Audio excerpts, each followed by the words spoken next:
हाय, मैं हूं Sandeep. Welcome to chartered wisdom. आज के वीडियो से हम शुरुआत कर रहे हैं certificate course on income tax की। इस इनकम टैक्स की सीरीज में हर टॉपिक के ऊपर आपको डिटेल्ड वीडियोस मिलेंगे और वो भी फ्री ऑफ कॉस्ट। ये एक सीरीज होगी इनकम टैक्स की, का नाम होगा certificate course on income tax और फ्री वीडियोस आपको मिलेगी, रेगुलरली मिलती रहेगी। चार्टर्ड विजडम को सब्सक्राइब करिए, बेल आइकन दबाएं ताकि आपको ऐसी वीडियोस की नोटिफिकेशन मिस ना हो। और आज इस सीरीज का फर्स्ट लेक्चर है, फर्स्ट क्लास है। अच्छा, जब हम इनकम टैक्स की बात करते हैं तो ऐसा टैक्स जो इनकम के ऊपर लगाया जाता है, तो हमें ये तो पता होना चाहिए कि भाई इनकम का मतलब क्या होता है, इनकम का दायरा कितना बड़ा है, उसमें कौन कौन सी ट्रांजैक्शंस इनकम के दायरे में आएगी और कौन सी ट्रांजैक्शंस इनकम के दायरे में नहीं आएगी। तो यही आज का टॉपिक है जो हम क्लियर टैक्स के साथ मिलके लेके आए हैं। क्लियर टैक्स को आप जानते ही हैं, ये मोस्ट पॉपुलर वेबसाइट है टैक्स रिलेटेड इशू को लेके। अगर आप अपनी इनकम टैक्स रिटर्न फाइल करना चाहते हैं, आप क्लियर टैक्स के जरिए बहुत आसानी से फाइल कर सकते हैं। साथ ही आपको इस वेबसाइट में इनकम टैक्स से रिलेटेड कई इंटरेस्टिंग आर्टिकल्स मिल जाएंगे। तो क्लियर टैक्स पर विजिट करने के लिए डिस्क्रिप्शन में आपको लिंक दे रखे हैं, वहां से आप क्लियर टैक्स की वेबसाइट पर जा सकते हैं। अब मैं शॉर्ट में आपको इस कोर्स के बारे में बता देता हूं और फिर हम आज का सेशन शुरू करते हैं। ठीक है, जैसे मैंने आपको बताया कि इस सीरीज में जितनी भी वीडियोस होंगी वो सभी के लिए फ्रीली अवेलेबल। लेकिन अगर आप इस कोर्स में रजिस्टर करते हैं तो आपको कुछ बेनिफिट मिले। एक तो इस कोर्स का ड्यूरेशन 6 मंथ्स है। हमारा पैरेलल में एडवांस जीएसटी सर्टिफिकेट कोर्स भी चल रहा है, तो उसी की तरीके से इस कोर्स को भी डिज़ाइन किया गया। और एक इम्पॉर्टेंट बात कि हमारा जो ये कोर्स है, एक तो इसमें जितनी भी वीडियोस होंगी सारी फ्रेश वीडियोस हैं। और हमारा जो कोर्स है ये केस लॉ के ऊपर बेस्ड है। प्रैक्टिकल प्रॉब्लम्स को हम कंसीडर करके इस कोर्स को हमने बनाया है। जितने केस लॉज आप इस कोर्स में आपको मिलेंगे वो आपको और कहीं नहीं मिलेंगे। तो 6 मंथ का ये कोर्स है। और क्या बेनिफिट आपको मिलेगा, देखिए 6 महीने तक हर वीकेंड में लाइव क्लास होगी, लाइव वीकेंड सेशन होगा जो कि आमतौर पर संडे के दिन होगा। आपको लाइव क्लास का लिंक दिया जाएगा एक दिन पहले। और इस लाइव वीकेंड सेशन के दौरान जो कि 6 महीने तक होगा, हर संडे के दिन आप अपनी इनकम टैक्स से रिलेटेड कोई भी क्वेरी पूछ सकते हैं। आपको हम केस लॉ डिस्कस करेंगे, इनकी प्रैक्टिस करेंगे। तो आपको मटेरियल दिया जाएगा जहाँ से आप इनकम टैक्स पढ़ सकते हैं, यानी कि एक तरीके से आपको नोट्स मिलेंगे, आपको क्वेश्चंस मिलेंगे जहाँ से आप इनकम टैक्स की प्रैक्टिस कर सकते हैं, प्रैक्टिकल प्रॉब्लम्स होंगी। और इसी के साथ साथ आपको केस लॉज भी दिए जाएंगे। अब देखिए, एक तो लाइव वीकेंड सेशन आपको मिलेगा, 6 महीने तक आपको मटेरियल दिया जाएगा। और क्योंकि ये सर्टिफिकेट कोर्स है तो आपको सर्टिफिकेट भी मिलेगा जिसके लिए आपको एग्जाम देना होगा। तो 6 महीने के बाद हम एक एग्जाम कंडक्ट करेंगे, ये ऑनलाइन एग्जाम होगा, आप अपने घर से ही दे सकते हैं। तो सब्जेक्टिव एग्जाम होगा जिसमें प्रैक्टिकल प्रॉब्लम्स होंगी। इस एग्जाम का पैटर्न क्या होगा आने, जब ये 6 महीने के दौरान ही आपको बताया जाएगा। जब आप इस कोर्स में रजिस्टर करेंगे तो ऑनलाइन एग्जाम होगा जिसे आप अपने घर से दे सकते हैं। और ये एग्जाम पास करने के बाद आपको ये सर्टिफिकेट दिया जाएगा जो कि चार्टर्ड विजडम की तरफ से इशू किया। अब रजिस्टर कैसे करना है, इसका लिंक आपको डिस्क्रिप्शन में दे रखा है। और बड़ी कमाल की बात है कि ये सब इसकी जो पूरी फीस है सिर्फ 499 रुपए की फीस, ओनली 499 का ये कोर्स है। और ये भी हमने फीस सिर्फ इसलिए रखी है ताकि इस कोर्स की जो कॉस्ट है वो कवर हो सके और ज़्यादा से ज़्यादा लोग इसे अफोर्ड कर सकें। तो डिस्क्रिप्शन में आपको गूगल फॉर्म का लिंक मिल जाएगा जिसमें किस डेट तक आप रजिस्टर कर सकते हैं। तो हमारी जो लाइव वीकेंड सेशन कब से स्टार्ट हो रहा है उसकी डेट वहाँ पर दे रखी है। उस डेट तक आप रजिस्टर कर सकते हैं। पेमेंट कैसे करनी है और क्या डिटेल्स आपको प्रोवाइड करनी है वो सारी उस फॉर्म के अंदर आपको मिल जाएगा। लेकिन फिर भी अगर आपके इस कोर्स से रिलेटेड कोई भी डाउट है तो आप मैं डायरेक्टली ईमेल कर सकते हैं। हालांकि जब हम इनकम टैक्स की बात करते हैं तो इनकम टैक्स एक्ट हमें पढ़ना है, राइट। इनकम टैक्स एक्ट 1961 के सेक्शन 2 क्लॉज 24 के अंदर इनकम को डिफाइन कर रखा है। इसमें बहुत सारी ट्रांजैक्शंस हमें दे रखी हैं जो कि इनकम के दायरे में आती है। लेकिन ट्रांजैक्शंस तो हजारों लाखों हो सकती हैं। अब सारे की सारी ट्रांजैक्शंस इस सेक्शन के अंदर तो मेंशन नहीं कर सकते, तो इसीलिए सुप्रीम कोर्ट ने एक बहुत कमाल की ऑब्जर्वेशन दी। सुप्रीम कोर्ट ने ये कहा कि भाई, मैं आपको केस का नाम पहले बता देता हूँ। CIT का मतलब है commissioner of income tax versus G.R. कार्तिकायन, आपको भी याद रहे। तो इस केस में सुप्रीम कोर्ट ने ये ऑब्जर्वेशन दी, अगर हमें कोई भी अमाउंट रिसीव होती है, अगर वो सेक्शन 224 के अंदर फॉल नहीं करती, यानी कि जो सेक्शन 224 के अंदर डिफाइन नहीं कर रखा, फिर भी वो हमारी इनकम मानी जाएगी अगर उसका नेचर इनकम की तरह है। ये कमाल की बात बोली है कि अगर उसका नेचर इनकम की तरह है तो उसे इनकम माना जाएगा।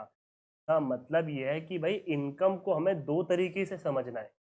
इनकम को हमें दो तरीके से समझना है। एक वो मीनिंग जो ऑर्डिनरी मीनिंग है, जिसे आम तौर पे हम इनकम समझते हैं, प्लस जो सेक्शन 2 क्लॉज 24 के अंदर दे रखा है। जो सेक्शन 2 क्लॉज 24 के अंदर हमें लिस्ट दे रखी है वो तो इनकम है ही है, जिसे हम स्टैट्यूटरी डेफिनेशन कहते हैं। लेकिन उसके अलावा जो हम आम तौर पे इनकम का मतलब समझते हैं वो भी उसके अंदर आता है। अब बात ये आती है कि भाई आम तौर पे इनकम के अंदर क्या क्या आता है, राइट। तो इनकम को हम आम भाषा में क्या समझते हैं कि भाई रेवेन्यू, वैसे अगर हम एक्सपेंस माइनस कर दें तो जो भी बचता है वो हमारा इनकम है, यानी कि हमारा मुनाफा है, उसे ही हम इनकम आम भाषा में समझते हैं।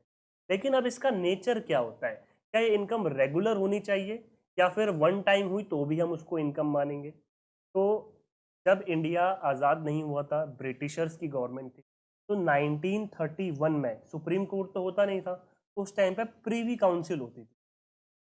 प्रीवी काउंसिल हुआ करती थी, तो उन्होंने एक जजमेंट दिया था।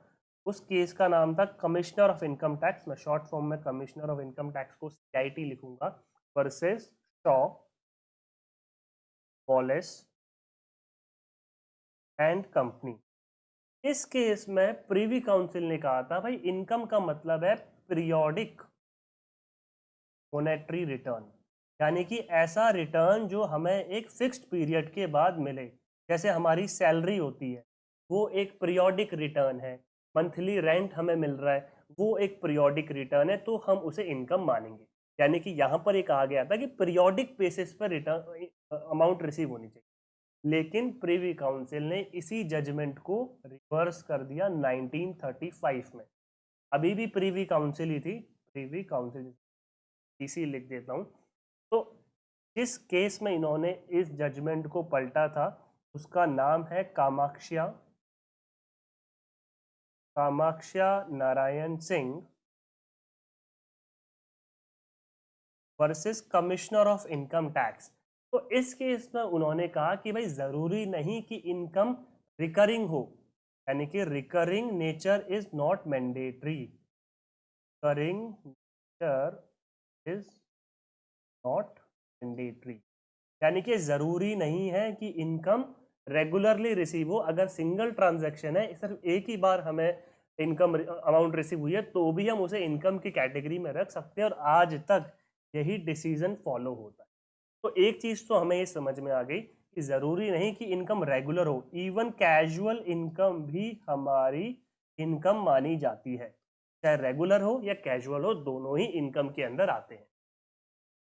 अब मुझे एक बात बताइए, क्या सिर्फ लीगल इनकम ही इनकम के अंदर आती है? अगर किसी ने मर्डर किया या किडनैपिंग करी या एक्सटॉर्शन किया या कोई भी क्राइम किया और उससे उसने पैसा कमाया, क्या वो इलीगल मनी भी जब वो अपनी इनकम टैक्स रिटर्न फाइल करेगा तो क्या उसे भी वो इनकम के तौर पे दिखाएगा और उसके ऊपर टैक्स पे करेगा? तो आंसर है यस। हालांकि इसे कहीं डिफाइन नहीं कर रखा इनकम टैक्स एक्ट में।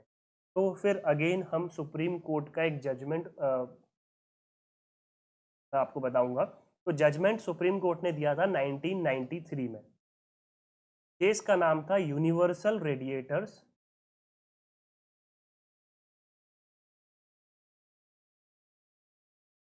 Versus commissioner of income tax.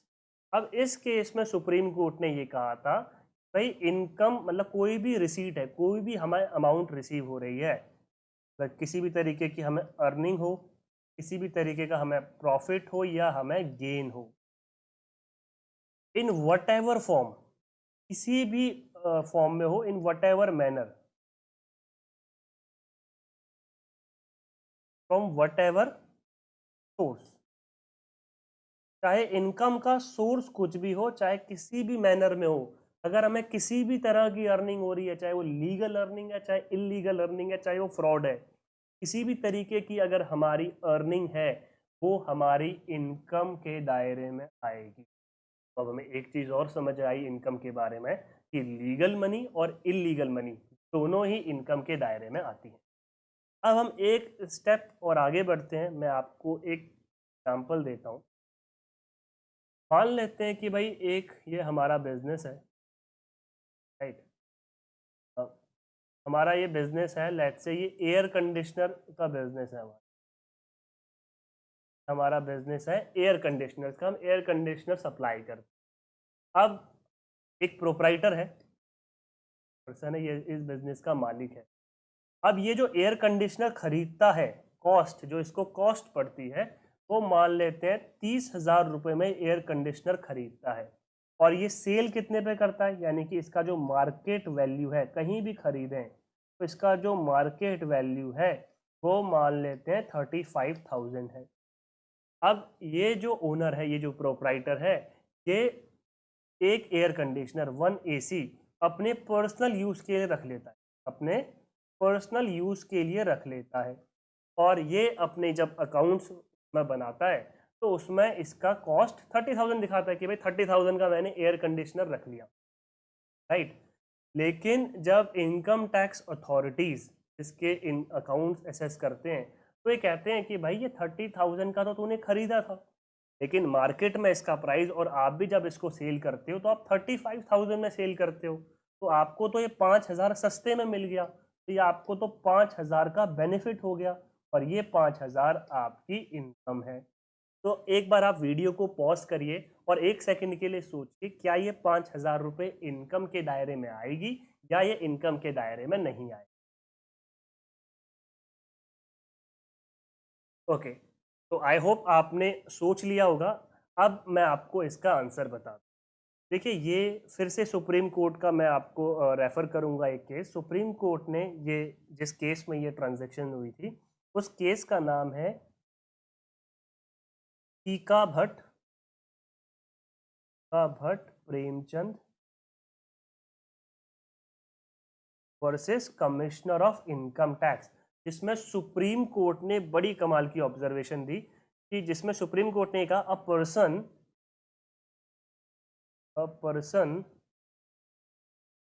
Can not make income out of himself. कोई भी पर्सन अपने आप से इनकम अर्न नहीं कर सकता। अगर उसे इनकम अर्न करनी है तो कोई ना कोई एक्सटर्नल सोर्स होना चाहिए। इनकम अर्न करनी है तो किसी एक्सटर्नल, किसी बाहरी सोर्स से ही इनकम अर्न होगी। अपने आप से इनकम अर्न नहीं कर सकता। अब इस केस में जो प्रोपराइटर था, जिसने वो एयर कंडीशनर अपना खरीदा था, वो 30,000 में खरीदा था और वो अपने पर्सनल यूज के लिए रख लिया, तो अपने आप को तो वो बेच नहीं सकता। तो अगर अपने आप से अगर वो सस्ते में ले रहा है और उससे अगर उसे फायदा हो रहा है, तो अपने आप से वो इनकम अर्न नहीं कर सकता। इनकम किसी बाहरी सोर्स से ही आना चाहिए। ओके, अब हमें एक चीज और समझ में आई कि income should come from an external source या आउटसाइड एजेंसी। अब हम एक स्टेप और आगे बढ़ते हैं। तो जब हम ये देखते हैं कि भाई अगर मान लो, जब इनकम की बात कर रहे हैं, तो क्या इनकम का मतलब ये है कि हमने कोई एक्टिविटी करी और या हमने कोई काम किया, बदले में हमें कुछ मिला, तो हम उसे इनकम कहेंगे। आमतौर पे तो ये समझा जाता है। लेकिन क्या ऐसा भी हो सकता है कि भाई हमने कोई काम नहीं किया, हमने कोई काम ही नहीं किया और सामने से किसी ने हमें पेमेंट कर दिया, क्या वो भी इनकम है? तो आंसर है, उसे हम गिफ्ट के तौर पे या डोनेशन के तौर पे हम उसे इनकम ट्रीट करें। तो अगर हमें कोई वॉलेंट्री कंट्रीब्यूशन रिसीव हो रहा है, अपनी मर्जी से अगर कोई पेमेंट कर रहा है, तो वो भी हमारा इनकम के दायरे में आएगा। ठीक है, ये भी हमें समझ में आ गया। अब एक चीज़ और हमें समझनी है कि भाई इनकम जो है वो रिसीट बेसिस पे मानी जाती है या एक्रूअल बेसिस पे। अब दोनों में फ़र्क क्या है पहले तो ये समझ लेते हैं। रिसीट का मतलब हमें रिसीव हो गई, हमें पैसा रिसीव हो गया, मनी रिसीव हो गई। लेकिन एक्रूअल का मतलब अभी रिसीव नहीं हुई, हमारा राइट है, we are entitled to receive, लेकिन अभी हमें रिसीव हुआ नहीं है। फॉर एग्जाम्पल कि भाई हमने, मान लेते हैं कि किसी को कोई आइटम सेल किया, हमने उसे सेल किया 31 मार्च को, तो 31 मार्च को हमारी सेल हो गई, तो हमारे पास राइट आ गया अपना पैसा वसूल करने का। लेकिन जो रिसीट, जो हमें पैसा मिला, वो मान लेते हैं 1 अप्रैल को मिला। तो अब हम हमारी इनकम किस दिन मानेंगे, 31 मार्च को मानेंगे कि 1 अप्रैल को मानेंगे? तो आंसर है कि कोई फिक्स्ड रूल नहीं है, ये हमारे अकाउंट्स देखे जाएंगे कि भाई हम कौन सा अकाउंटिंग रूल फॉलो करते हैं। अकाउंटिंग हमारी मर्जी है कि हम रिसीट बेसिस पे भी रख सकते हैं या मर्केंटाइल बेसिस पे, जिसे एक्रूअल बेसिस पे कहते हैं, उस पर भी हम अपने अकाउंट्स मेंटेन कर सकते हैं। बट ज़्यादातर जो अकाउंट्स एक्रूअल बेसिस पे ही मेंटेन किए जाते हैं आमतौर पे। लेकिन अगर कोई पर्सन चाहे तो रिसीट बेसिस पे भी अपने अकाउंट्स मेंटेन कर सकता है, तो उसके केस में हमारी इनकम 1 अप्रैल को मानी जाएगी जिस दिन रिसीव करी है। लेकिन अगर एक्रूअल बेसिस पे हम फॉलो करते हैं तो हमारी इनकम एक दिन पहले यानी कि 31 मार्च को ही मान ली जाएगी। तो ये हमारी मर्जी है कि भाई हम कौन सा मेथड फॉलो करते हैं अकाउंटिंग, राइट। अच्छा, एक एग्जांपल मैं आपको और देता हूँ कि मान लेते हैं कि ये एक बिजनेस है, ये अपने एम्प्लॉय को पेमेंट करता है लेट से 1,000 रुपये, क्योंकि उसका एम्प्लॉय ने ट्रैवलिंग का एक्सपेंस बियर किया था। उसका एम्प्लॉय था, वो अपने पैसे खर्च करके एक ऑफिस से दूसरे ऑफिस गया था, और ये ट्रैवलिंग का जो एक्सपेंस है ये कंपनी ने उसे रीइम्बर्स कर दिया। तो जब भी हम रीइम्बर्समेंट की बात करेंगे तो रीइम्बर्समेंट ऑफ एक्सपेंसेस को इनकम नहीं माना जाता। रीइम्बर्समेंट, हालांकि अमाउंट रिसीव हो रही है, बट उसे हम इनकम ट्रीट नहीं करते हैं। किसी भी तरीके का रिलीफ और reimbursement is not considered as income. एक चीज और हमें समझनी है, money received by a woman, money received by a woman from her husband for household purpose, या फिर मैं कहूँ डोमेस्टिक पर्पस, या आम भाषा में कहें कि भाई पति ने अपनी पत्नी को कोई अमाउंट पे किया घर खर्च के लिए। अब हस्बैंड ने अपने अकाउंट से वाइफ के अकाउंट में पैसा डाला है कि भाई घर खर्च के लिए आप ये अमाउंट रखो, तो क्या हम उसे इनकम मानेंगे? Answer is no, that is not considered as income. और ये जो केस है ये मैं रेफर कर देता हूँ, R.B.N.J Naidu versus commissioner of income tax, और ये नागपुर कोर्ट का जजमेंट है। तो money received by a woman from her husband for house hold या डोमेस्टिक पर्पस, उसे भी इनकम नहीं माना जा। इसी तरीके से अब हमें एक इम्पॉर्टेंट एस्पेक्ट और समझना है जब हम इनकम की बात करते हैं। एक होता है एप्लीकेशन ऑफ इनकम और एक होता है डाइवर्जन ऑफ इनकम। दोनों में बहुत मेजर डिफरेंस है। ठीक है, दोनों ही केस में हमें अमाउंट रिसीव हुई है। एप्लीकेशन ऑफ इनकम का मतलब है इनकम हमारी हो चुकी है, के बाद अगर हम कोई खर्चा कर रहे हैं तो भी वो हमारा इनकम तो कहलाएगा ही। डाइवर्जन ऑफ इनकम का मतलब होता है इनकम हमें रिसीव हो गई है बट उस पर हमारा राइट नहीं है, किसी और का राइट है। मैं आपको एग्जांपल देके समझाता हूँ कि मान लेते हैं कि एक मिस्टर ए है और ये बी है, ये दोनों पार्टनर्स हैं। अब ये दोनों मिलके एक बिजनेस करते हैं और एक ये थर्ड पार्टी है, अब इसे पेमेंट करनी है, तो ये सारी की सारी पेमेंट मिस्टर बी को कर देता है। तो ये पेमेंट कर देता है मिस्टर बी को, मान लेते हैं 10,000 रुपये की, और दोनों के बीच 50-50% की पार्टनरशिप है। हालांकि अमाउंट मिस्टर बी को उनके अकाउंट में रिसीव हुई है, बट इस 10,000 में से जो 50% है यानी कि 5,000 है, उस पर किसका अधिकार है? उस पर मिस्टर ए का अधिकार है। तो हम मिस्टर बी की इनकम 10,000 नहीं मानेंगे, हम उसमें ये कहेंगे कि जो 5,000 है ये डाइवर्जन ऑफ इनकम है, राइट। अगर मिस्टर ए को अब ये 5,000 मिल गए, अब मिस्टर ए इस 5,000 में से मान लेते हैं 1,000 रुपए के अपने कपड़े खरीद लेता है, क्लोथ्स खरीद लेता है, तो अब इसे हम एप्लीकेशन ऑफ इनकम कहेंगे, और ये एप्लीकेशन ऑफ इनकम डिडक्टिबल नहीं होगी। इनकम तो पूरी 5 की 5 मानी जाएगी। वो ये नहीं कह सकता कि भाई 1,000 तो मैंने खर्च कर दिए, अब मेरे पास 4,000 रुपये हैं तो 4,000 रुपये की वही मैं इनकम मानूंगा। तो एप्लीकेशन ऑफ इनकम और डाइवर्जन ऑफ इनकम का कॉन्सेप्ट जब हम इनकम की बात करते हैं, ये समझना हमें बहुत ज़रूरी। अब हमें इनकम काफ़ी हद तक समझ आ चुकी है, चाहे लीगल इनकम हो चाहे इलीगल इनकम हो, इनकम एक्सटर्नल सोर्स से आनी चाहिए। अब इनकम एप्लीकेशन ऑफ इनकम है उसे हम इनकम मानेंगे, डाइवर्जन ऑफ इनकम को इनकम नहीं मानेंगे। अगर कोई गिफ्ट है या डोनेशन है, वॉलेंट्री कंट्रीब्यूशन है, उसे भी इनकम माना जाता है। अब एक चीज़ और समझ लेते हैं कि भाई इनकम तो बहुत सारे ट्रांजैक्शन हो सकती है। हमने इनकम का नेचर समझ लिया, और सेक्शन 224 के अंदर हमें जो डेफिनेशन दे रखी है वो तो हम इस कोर्स के दौरान ही समझते रहेंगे, तो हमें इस कोर्स के दौरान बहुत सारी जगह समझना पड़ेगा। तो अभी हम कॉन्सेप्ट समझ रहे हैं। आम तौर पे कोई भी हमें अमाउंट रिसीव होती है वो दो तरीके की हो सकती है, एक होती है रेवेन्यू नेचर की, एक होती है कैपिटल रिसीव। आमतौर पे जनरल रूल ये है कि रेवेन्यू रिसीट इनकम कहलाती है, कैपिटल रिसीट इनकम नहीं कहलाती, लेकिन इसके कुछ एक्सेप्शन है। कुछ फ्यू कैपिटल रिसीट्स, कुछ कैपिटल रिसीट्स हैं, क्योंकि कैपिटल रिसीट्स तो इनकम के दायरे में आती नहीं, लेकिन कुछ कैपिटल रिसीट्स हैं जिन्हें इनकम माना गया है। और इन कैपिटल रिसीट्स को क्योंकि हमें इनकम मानना था, लेकिन आमतौर पे तो नहीं मानी जाती, लेकिन हमें इन्हें इनकम मानना था, इसीलिए इन्हें सेक्शन 2 क्लॉज 24 के अंदर रखा गया है। तो रेवेन्यू रिसीट मतलब जो हमारे आम तौर पे बिजनेस, जो हमारी रेगुलर एक्टिविटी है, उससे अगर हमें कोई अमाउंट रिसीव होती है तो वो हम रेवेन्यू रिसीट मानते हैं। फॉर एग्जांपल कि भाई हम कोई गुड्स सेल करते हैं, उससे कोई अमाउंट रिसीव आ रही है, वो हमारी रेवेन्यू रिसीव। सैलरी है, हमें रेगुलरली रिसीव होती रहती है, हमारी मेन एक्टिविटी है, उससे हमें कोई अमाउंट रिसीव आ रही है, वो हमारी रेवेन्यू रिसीव। उसी तरीके से अगर मान लेते हैं कि हमने कोई लैंड खरीदी और उस लैंड को बेच दिया और उससे कोई हमें गेन हो गया, कोई फ़ायदा हो गया, वो कैपिटल रिसीट है, सेक्शन 224 के अंदर दे रखी है।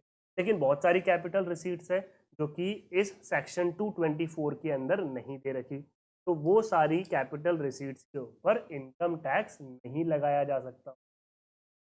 मिसाल के तौर पे मान लेते हैं कि भाई एक एम्प्लॉय है, अब इस एम्प्लॉय का एम्प्लॉयमेंट कॉन्ट्रैक्ट टर्मिनेट कर दिया जाता है और उसको फिर एक लमसम अमाउंट दे दिया जाता है, कंपेंसेशन दे दिया जाता है, तो ये कंपेंसेशन कैपिटल रिसीट कहलाए। ये रेवेन्यू रिसीट नहीं है, क्योंकि उसकी मेन एक्टिविटी को तो खत्म कर दिया गया है और उसके बाद उसको ये अमाउंट दिया गया। लेकिन दोनों में थोड़ा फर्क है। अगर मान लेते हैं कोई एम्प्लॉय है, उसे 5 महीने तक सैलरी नहीं मिली और 5 महीने की सैलरी एक साथ दे दी जाती है, तो वो रेवेन्यू रिसीट ही कहलाएगा, क्योंकि उसे जो अमाउंट रिसीव हो रही है उसकी मेन एक्टिविटी के लिए ही रिसीव हो रही है। लेकिन यहाँ पर जो कंपेंसेशन रिसीव हो रहा है उसको अपना एग्रीमेंट टर्मिनेट करने के लिए, ये कैपिटल। तो अभी हम जब आगे इस कोर्स में और वीडियोस बनाएंगे और बहुत सारी जगह पर हमें रेवेन्यू और कैपिटल रिसीट को समझना पड़ेगा, तो हम उसमें ये सारी चीज़ें कवर ऑलरेडी करेंगे। अब हमें इनकम के बेसिकली हेड्स समझने हैं। इनकम के सोर्स तो बहुत सारे हो सकते हैं, लेकिन उन सोर्स को हम 5 कैटेगरीज में रख सकते हैं। तो पहली कैटेगरी है इनकम फ्रॉम सैलरी। सैलरी से हमें जो भी इनकम आएगी, सैलरी का मतलब क्या होता है? सिर्फ सैलरी का मतलब जो हम आमतौर पर समझते हैं वही नहीं, सैलरी का मतलब काफ़ी ब्रॉड है। तो हमें सबसे पहले ये सीखेंगे कि सैलरी क्या होती है और उस पर किस तरीके से टैक्स लगाया जाएगा। तो एक जो हेड हो सकता है वो सैलरी में डाल देंगे। जो पेंशन इनकम होती है हमें एम्प्लॉयर से मिल रही है वो भी हमारे सैलरी में आ जाती है। बहुत सारे रिटायरमेंट बेनिफिट्स होते हैं वो भी हमारे सैलरी दायरे में आ जाते हैं। इसी तरीके से जो अगला हेड होता है वो है हाउस प्रॉपर्टी की। अगर हमारे पास कोई हाउस प्रॉपर्टी, ज़रूरी नहीं कि घर है, कोई बिल्डिंग है वो भी हाउस प्रॉपर्टी में आती है, हमने किराए पे दे रखी है, उससे हमें कोई इनकम आ रही है तो वो भी हमारी हाउस प्रॉपर्टी में आती है। इनकम से याद आया, इनकम का मतलब क्या सिर्फ पॉजिटिव इनकम होता है? इनकम का मतलब पॉजिटिव भी होता है, नेगेटिव भी होता है, यानी कि जो लॉस होते हैं, this is negative income, it is also an income. ये हमें समझना पड़ेगा। हर लेक्चर में आगे हम ये चीज़ें सीखेंगे। तो हाउस प्रॉपर्टी की इनकम हो सकती है। तीसरा जो हेड हो सकता है वो बिजनेस से प्रॉफिट और गेन्स। ठीक है, प्रॉफिट होता है जो हमारी मेन एक्टिविटी से आ रहा है, गेन होता है जो कि हमारे बिजनेस से ना होके किसी मतलब कंप्लीट बिजनेस एक्टिविटी नहीं है, उसके अलावा अगर हमें साइड कोई हमने एक्टिविटी करी है, कोई इनडायरेक्ट हमारी इनकम है, वो भी हम गेन के दायरे में ला सकते हैं। प्रॉफिट और गेन्स, कहाँ से प्रॉफिट और गेन्स आ रहा है? या तो बिजनेस से आ रहा है या किसी प्रोफेशन के जरिए, हम पीजीबीपी कहते हैं आमतौर पर। और मैंने आपसे बात करी थी कुछ कैपिटल रिसीट्स के बारे में, वो कैपिटल गेन्स के दायरे में आती है। और कैपिटल गेन्स में क्या क्या चीज़ें आएंगी? जो सिलेक्टेड कैपिटल रिसीट्स हैं वही कैपिटल गेन। और उसके अलावा हमारी जो भी इनकम बच गई, जो भी हमारी इनकम बच गई वो हमारी अदर सोर्स में आती है। तो ये 5 हेड है: सैलरी, हाउस प्रॉपर्टी, पीजीबीपी यानी कि बिजनेस और प्रोफेशन से आने वाला प्रॉफिट, कैपिटल गेन्स और अदर सोर्स, जो इन चारों में फॉल नहीं करेगा, ये रेसिडुअल हेड है।